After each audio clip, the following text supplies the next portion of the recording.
नमस्कार, मैं हूं ऋतुराज वैष्णव और आप मेरे साथ देख रहे हैं न्यूज़ प्लस 21। तो चलिए शुरू करते हैं देश विदेश और राज्य की 10 प्रमुख खबरें। मुंबई टेस्ट मैच में न्यूजीलैंड के स्पिनर एजाज पटेल ने रचा इतिहास। पारी में भारत के सभी 10 विकेट झटके, अनिल कुंबले के रिकॉर्ड की बराबरी की।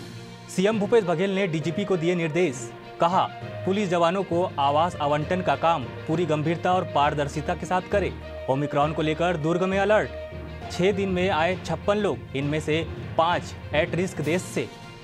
ओमिक्रॉन खतरे के बावजूद दक्षिण अफ्रीका के दौरे पर जाएगी भारतीय टीम, बीसीसीआई अधिकारी ने किया कन्फर्म। हाई पावर कमेटी का फैसला, अंतर्राज्यीय एनएच जल्द होंगे पूरे। बस्तर में सड़क बनाने वालों को मिलेगी सुरक्षा।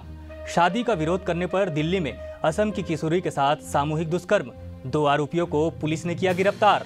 दिल्ली के सीएम पर भड़के चन्नी, कहा कौन है केजरीवाल, पंजाब पर कब्जा करना चाहता है।